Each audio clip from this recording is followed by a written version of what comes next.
A friendly hello. Stefan, from Aperture 1.4, presents you again a new video. My last 3 videos were all about cameras, motor and winder drives or accessories, from the Canon FD system. Today, I would like to continue this small series, and introduce you to an inexpensive camera, to enter the world of the Canon FD system. Or maybe you already have a Canon camera for the FD system, and are looking for a second or third housing.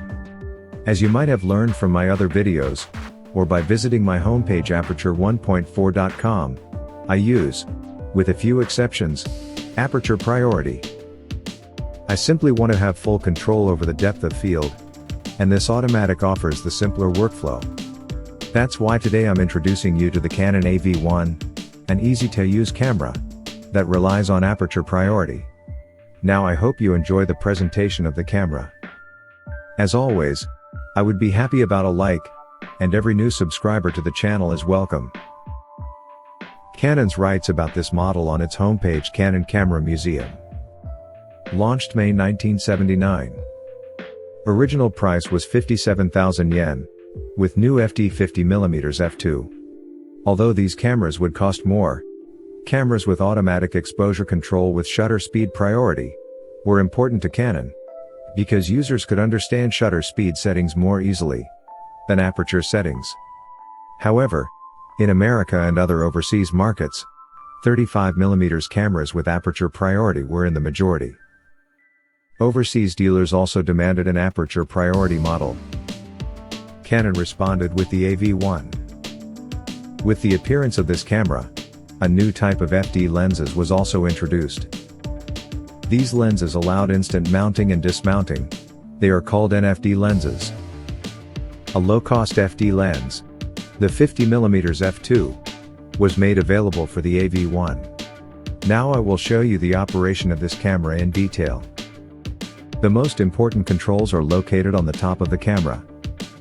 On the far left is the setting for the film speed, in the units ASA or ISO, in the sensitivity range from 25 to 1600, adjustable in thirds. To do this, the silver-colored button is pressed and at the same time, the film speed is set on the dial, depending on the film used.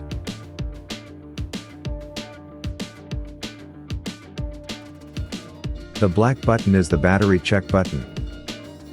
When pressed, the needle of the viewfinder display must deflect above the shake warning display, then the camera battery has sufficient voltage.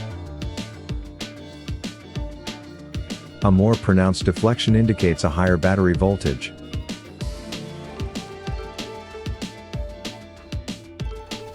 The battery compartment is located under the type designation. As you can see, it is very easy to open.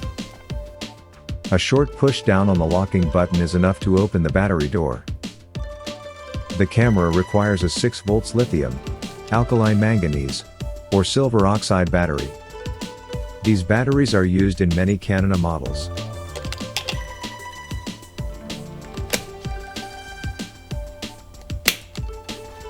Another important button is located on the right side of the camera. This is the backlight compensation button. When this button is pressed, the camera exposes 1.5 stops more abundantly. Example, you select aperture 8, the camera measures the incident light and selects 1/250th of a second. If you now press the backlight correction button, then aperture 8 remains, but the camera exposes the picture with 1/90th of a second. Please note the shutter speed series with half steps, 1/1000, 1/750, 1/500, 1/350, 1/250, 1/180, 1/125, 1/90, 1/60 and so on. You can also find more information about aperture and time on my homepage, aperture1.4.com. Since the shutter speed is significantly reduced, be sure to check the shutter speed in the viewfinder before shooting, to make sure there is no camera shake and that the metering needle is not pointing at the underexposure index. For handheld shots, it may be necessary to set the aperture ring to a larger aperture, in the example of just 5.6 or 4. Please note that you have to keep this switch pressed until you have pressed the shutter release button and the picture has been taken. If you release the exposure compensation button beforehand, the camera will expose without this compensation value. The camera is switched on via a rotary mechanism on the shutter release button. If it is set to off, then the exposure metering is switched off and the shutter is locked. As you can see, the shutter release button has a cable release coupling. With a cable release, you can release the camera without vibrations when it is mounted on a tripod for long exposures, for example. You can also see that the camera offers a self-timer. The LED flashes faster shortly before the shutter is released. Even when taking pictures with the self-timer, the camera's aperture priority is maintained. The self-timer can also be used for flash photography. The camera then automatically sets the flash sync time of 1/60th of a second with compatible flash units. The main dial, directly diagonally below the shutter release, is used to select the various camera functions. In normal operation, the main dial is left in position A. The aperture is set on the respective lens. The camera automatically determines the appropriate exposure time, and displays this in the right-hand side of the viewfinder by means of a needle indicator. This is the function of the aperture priority mode. By pressing the small button in the center of the main dial and simultaneously turning it, the other functions can be activated. Aperture priority in conjunction with the self-timer. This can be used for group shots when the photographer wants to be in the picture. Shake-free shots in the automatic range of up to 1 second are also possible in this way. Self-timer with automatic flash sync time setting. B. Or bulb for long exposures over 1 second, however, aperture priority is now no longer available. Exposure is purely manual, an external light meter should be used. Flash sync speed 1/60th of a second for use with flash units. And back to the A position, aperture priority. The camera back is opened by pulling up the film rewind button. The camera back pops up. You can see that there are no electronic contacts at all.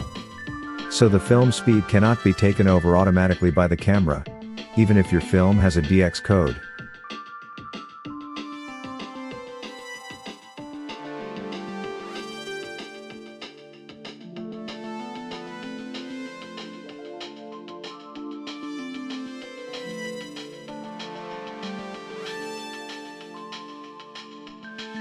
Make sure your film is loaded correctly.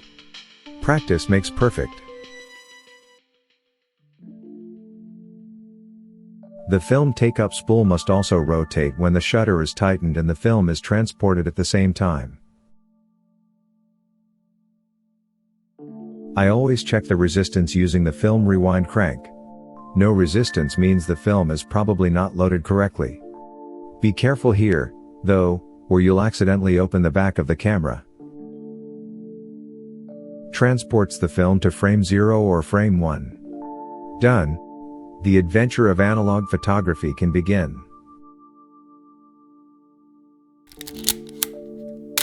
Now you can take 24 or 36 pictures. More information about the different types of film, whether color negative film, color slide film, black and white negative film and special films, can also be found on my homepage aperture1.4.com. It's definitely worth browsing there.